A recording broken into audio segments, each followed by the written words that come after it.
Blog Talk Radio. Welcome to Last First Date Radio, featuring interviews with experts in dating, relating, and mating in midlife. And now, here's your host, Sandy Weiner. Hello, hello. This is Sandy. I am so glad that you're here today. I am a dating and relationship coach at lastfirstdate.com, and I want to welcome you to Last First Date Radio. We are the show about attracting and sustaining healthy relationships after 40. I love bringing you in-depth interviews with top experts and cutting-edge authors in the field of dating and relationships, especially after 40. Today, I am super excited to be speaking with psychotherapist Chelli Pumphrey. We're going to talk about love styles. You're going to find out what they are and how you can use yours to find a compatible partner. So basically, just my little spiel here is that if you want to be successful at dating and have that lasting, loving relationship that you want, please show up as your authentic self and stop listening to bad dating advice. There's so much conflicting advice out there, especially the people who tell you that you just have to wear, stiletto heels and God, I would die if I had to go to a first date in stilettos. And and wear clothing that's more revealing than you like and say things that don't feel comfortable for you. So you want to bring your authentic self, but there's also some skills that you may not yet know that help you to be better at bringing your best self out in a date. So that's what I love to help women do, to really value themselves more, to be women of value. And that's what I stand for, is to help you to stop giving up your power and to really bring your true voice to dating so that you align with the right partner. Every week I bring you a tip of the week on how to be a woman of value, and today's tip is declutter your life. Many of you may have extra clutter. We all know about clutter in the home and how you can end up accumulating too many things, but decluttering your life is about that and more. It's also about decluttering your life of people who are toxic, people who are weighing you down, saying yes to things that make you unhappy because you feel obligated and you feel guilty saying no. So decluttering your life is making your life more streamlined and in alignment with who you are. So as you notice, there's a pattern here about being in alignment with who you are, because that's the way to live. That's the way to live your best life. So two more things. I want to just remind you to, if you haven't already, please sign up for my free guide, which is available on my website, lastfirstdate.com. It is a fairly new guide, and it's answering the question that I get asked all the time: why do men disappear? So this is the top 10 reasons why men pull away or disappear, and how you can finally attract and keep the love you deserve. And also, finally, please join my private Facebook group if you're a woman over 40. It's called Your Last First Date. Not Last First Date, but Your Last First Date. So go to Facebook groups, and you can put that in the search bar, and you'll find it. And this is a fabulous place to come for support, positive support, not a place to just rant and to bash men, but a place to learn and grow and learn from each other and support each other, to hear about the highs and the lows, and so many people are finding great relationships. So it's a place to come and be inspired. All right, now my fabulous guest today, her name is Chelli Pumphrey. She is a love strategist. She has 20 years of experience as a psychotherapist, and she brings a level of expertise into her coaching that helps her clients overcome fear, disrupt unhealthy patterns in relationships, and build confidence when they search for love. She is a relationship expert who uses her knowledge of psychology, neuroscience, and attachment, which is something that we're going to talk about a little bit today, to help people find compatible, healthy, passionate relationships. She offers coaching, therapy, classes, and retreats to help you get to the core of what's preventing you from finding love.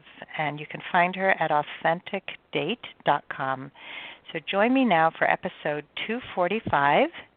Wow, we've done 245 episodes. The power of using your love style to find a compatible partner. Welcome to the show, Chelli.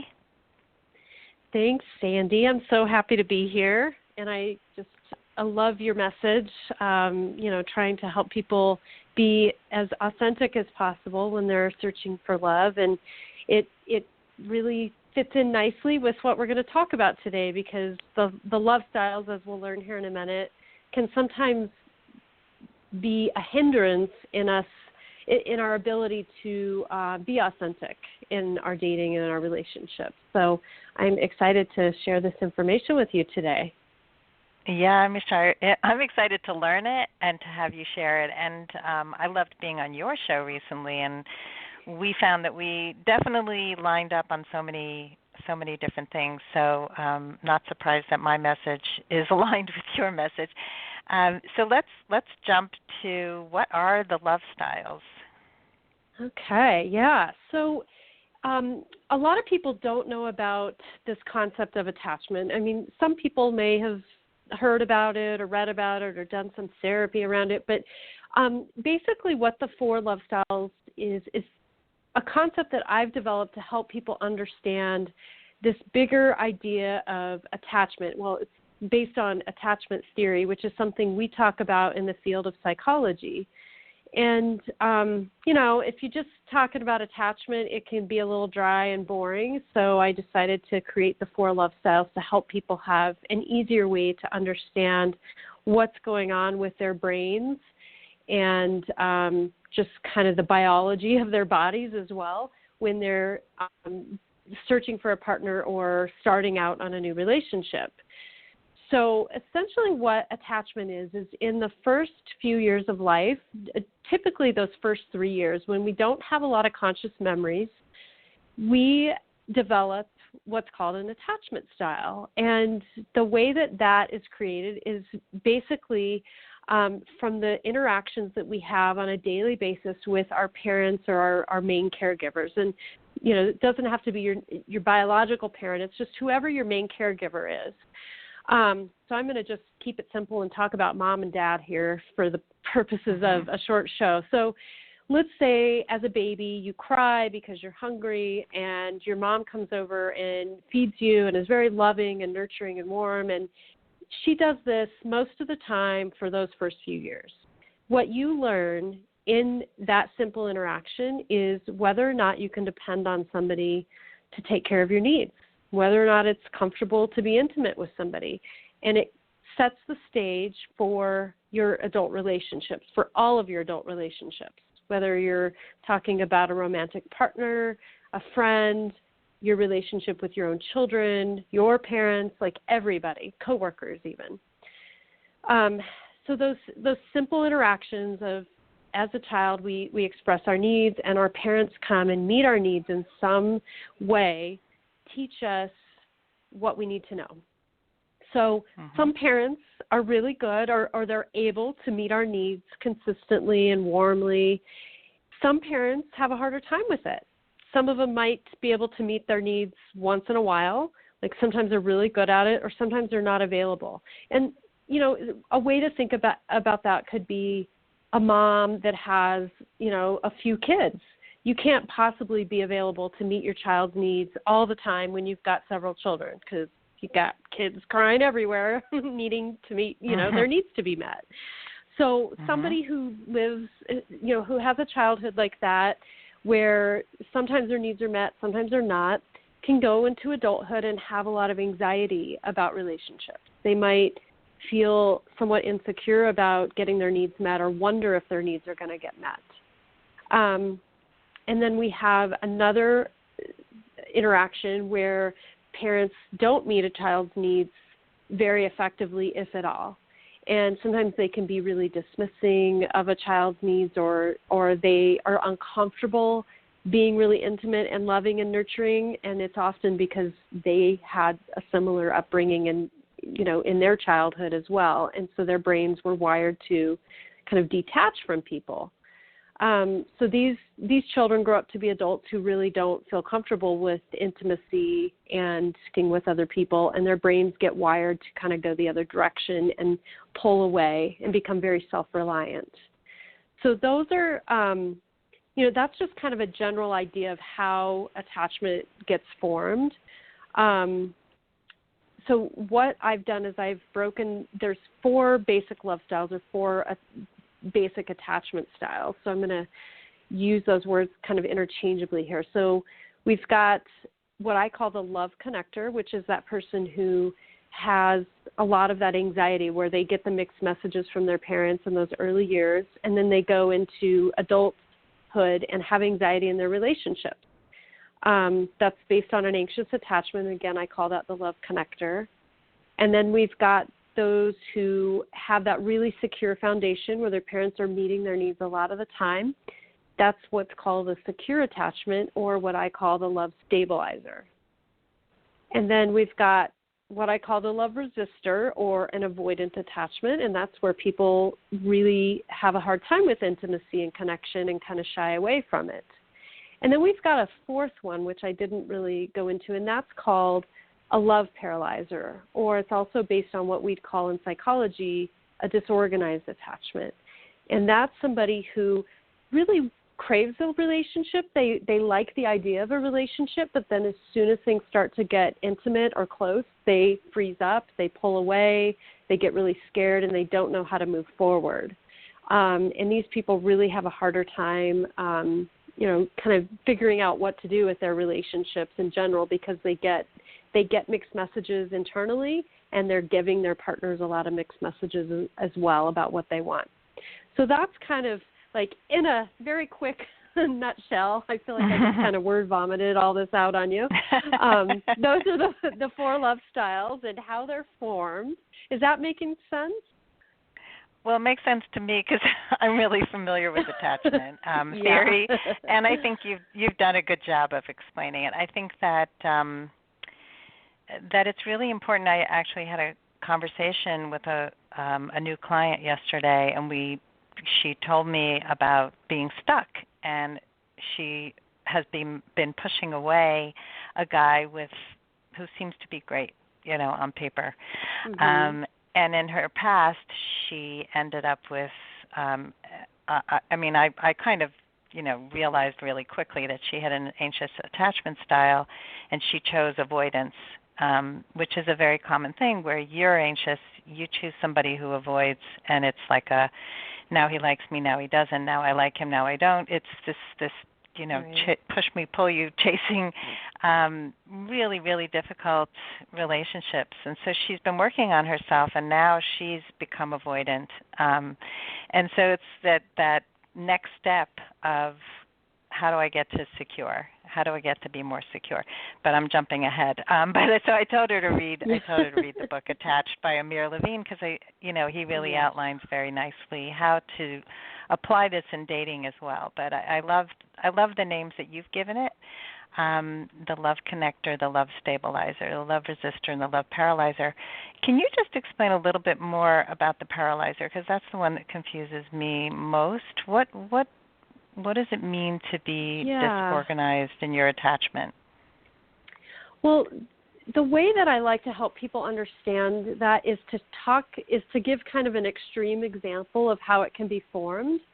So let's say you have a mom and a dad who, let's say the dad is kind of abusive, or he doesn't like it when the baby cries, and he gets angry and yells at the mom. So And let's just pretend that the mom is very caring and loving and really wants to take care of her child, but she's afraid of the reactions that her husband's having.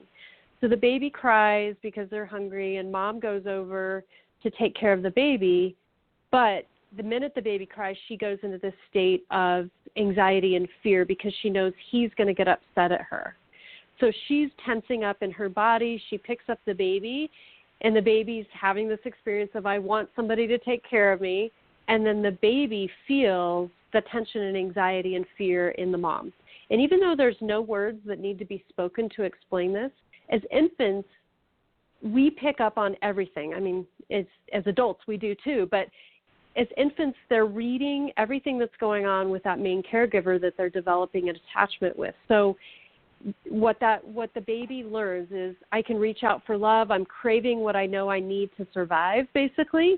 But then I get this strange reaction of fear and tension. So if you can imagine, that gets hardwired into the brain.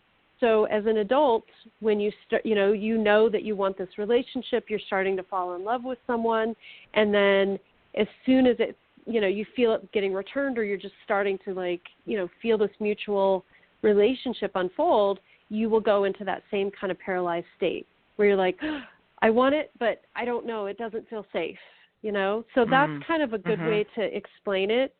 And the difference between a love paralyzer and a love resistor is that the love paralyzer will have that desire and kind of this craving and need for connection and reassurance from a partner, but then they freeze or they pull away or they sabotage a relationship. The love resistor, they might say, yeah, I want a relationship, but they don't ever get that kind of craving and that intense need for connection that a love connector might feel or a love paralyzer might feel. They'll try to go into a relationship, but they just disconnect as soon as things start to feel, any kind of intimacy starts to develop. Does that make sense to kind of tell the difference between the two? Yeah, I think so. It's that mixed message, and the other ones get more of a distinct message growing up. It's amazing how we impact our children. Right. Huge responsibility we have there. So let's talk about how people can determine their own love styles or their partner's love good style. Question. So I've kind of given an idea of what they each look like, but I'll go a little bit more in depth. So for love connectors, whether this is you or you're trying to determine if your partner has this, love connectors typically experience a lot of anxiety in their relationships. So they like a lot of reassurance. They like a lot of connection. If a partner is not responding to text messages, let's say, very consistently, or a partner pulls away in some way. So, a love connector might perceive that a partner's pulling away, or the partner might actually just be totally pulling away from someone. It's going to create all this anxiety for this person. And they may, I call it getting to the tipping point. So this love connector may be like, where are you? Why are you not talking to me? And then all of a sudden they get to the tipping point where they can't handle the anxiety anymore. And then they're going to basically up the ante to pull a partner back in. So it's when they up the ante that things can get a little crazy and look like drama or conflict. So love connectors can do things like threaten to leave a partner. They might try to make a partner jealous. They might use a lot of excessive texting or communicating, like calling a bunch of times. Just doing some kind of overdramatic or overreactive kinds of things to pull a partner back in. And really what happens is the behavior says, I'm pushing you away, even though deep down inside the love connector really wants their partner to come in and say, okay, I'm here for you. I've got you. But they get hijacked by this behavior and can ruin a lot of relationships because of it if they're not aware of it.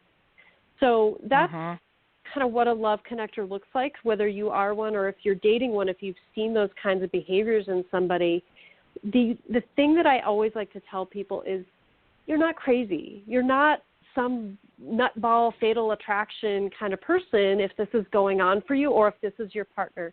It's the way that the brain is wired, and it's essentially acting this way to get the needs for connection met. So when people can understand that it's just in the wiring of the brain, just like anything else that we do is, you can take away the judgment about it. You can take away the this kind of questioning of, is this person a crazy person? Or, why are they acting this way? And then when you can identify it for what it is, take the judgment out, and then start to work with it, people can be a lot more contained with their behavior. They can learn how to connect in healthier ways. And so, I always want to say that just for all the love styles, they're all hardwired in your brain. You're not nuts. You're just acting on behalf of your brain that wants to do what it's learned to do for your relationship. So so that's the love connector. That's kind of a big one. Love resistors have kind of the opposite effect. They are wired to disconnect. So when things start to get intimate with a partner, they will start to find ways to not like the person. They might focus in on superficial things in a partner that, all they can do is think about the way that they chew their food, or they just start to lose interest. Or they may fantasize about the one, quote unquote, the one, in a way that no partner can ever meet the qualities or the standards of what this fantasy one is in their head. So because nobody can ever, own up to those qualities, no one's ever good enough, and they'll find a way to sabotage the relationship. Essentially, love resistors their brains will find ways to either kind of devalue a partner, lose interest in a partner, or sabotage, not commit, postpone any kind of moving forward in a relationship so that they can stay disconnected. Does that make sense? And this is what we talked about yesterday with the client, and one of the things we talked about was the must-have list, and really looking at what are the qualities that you're expecting to find in a partner, and some of them are unrealistic. They just are not. They're not really important in the long run to a healthy relationship, and they have to do with impressing other people, like a college degree or a certain height, or certain things that are ingrained in us. And I remember listening to somebody recently who said that when she could find her like 4 or 5 things on her list and really agree to only want those things, she was able to negate everything else. So like if he showed up with, chewing with his mouth open, she had to overlook that. That was a habit. That was maybe an annoying habit. Yeah. Right. So person has to be kind and compassionate. That's a must-have.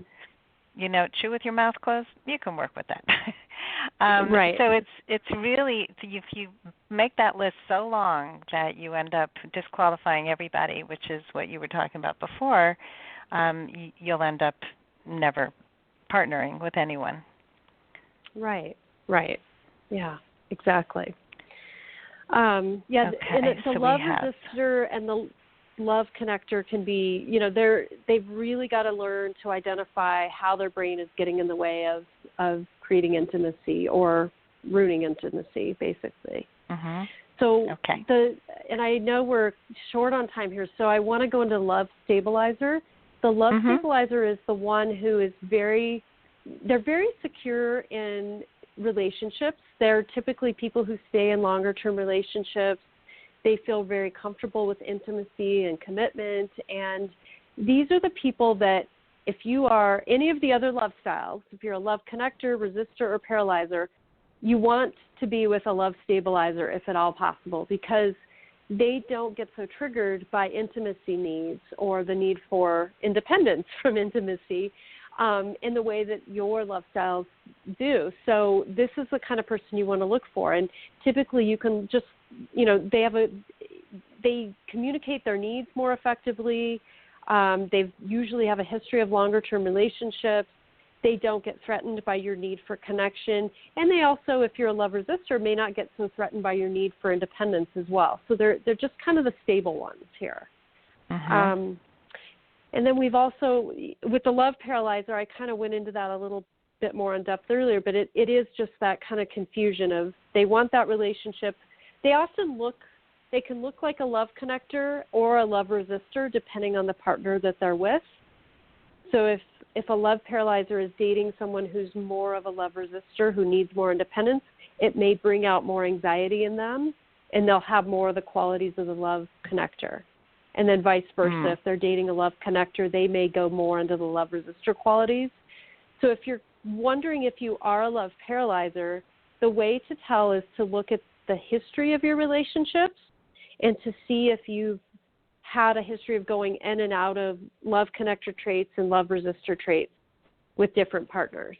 And if you're going back and forth, that's a good indicator that you're probably a love paralyzer. Or if you just experience those feelings of, freak out paralysis when things start to go well,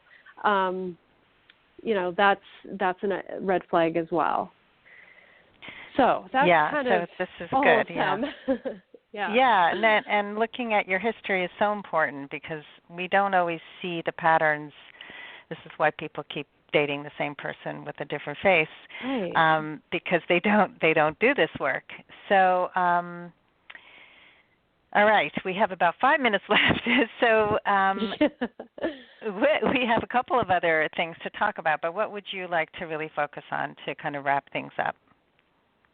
I think, it's a hard topic to cover in a short amount of time. So I think the thing to remember is, like, if any of this is resonating with people, to do some research on it. Start to look into it because, again, there's not a lot of people that know about attachment out there, but it is such a key component of our relationships. And once you start to learn how much it affects you and how much it affects your partners, you will be amazed at, like, typically, and I'm sure, Stan, I know you've had this experience, I know I did, but when you learn that attachment is actually the cause of so many of your relationship problems, you have this huge aha moment usually, and you're like, oh my gosh, that's why I've been acting this way, or that's why this partner did this. And it can be really healing and really liberating to understand that at some point. Mm-hmm. So I highly encourage people to, there's a great book by Amir Levine called Attached that is a game changer when it comes to dating. And I've got an online course that I just released as well that's all about the 4 love styles and really goes into depth about helping people understand it and how to find compatible partners, and how to manage their own unique love style as well. So, there are resources out there. Mm-hmm. Yeah, so I'll put the resources in the links in the show notes. And if you can just give people the how they can find your online course if they're interested. Yeah, the link to the course is course.chellipumphrey.com, and my name is spelled weird. It's Chelli, Chelli, and then Pumphrey is Pumphray. So course.chellipumphrey.com, and I am in the middle of offering a discount if you buy a bundle of the courses, because there's several courses to choose from, and the discount is actually good through this Thursday. So if people want to check that out, it's a great deal, and you can save some money on it. How do they get the discount? They just have to go to that link there, course.chellipumphrey.com, and the discount is available until Thursday at midnight.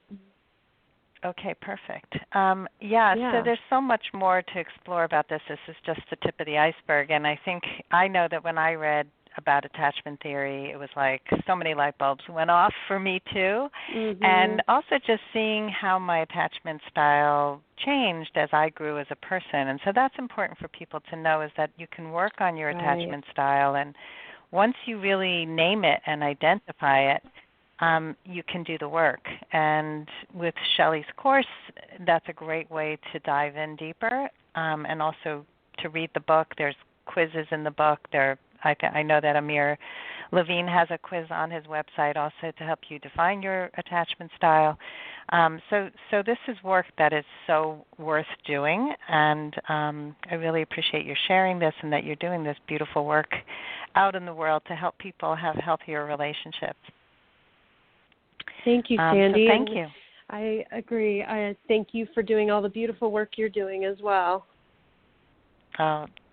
It's work that matters, right? It fills us up as much as it helps others. So that's what makes it so wonderful.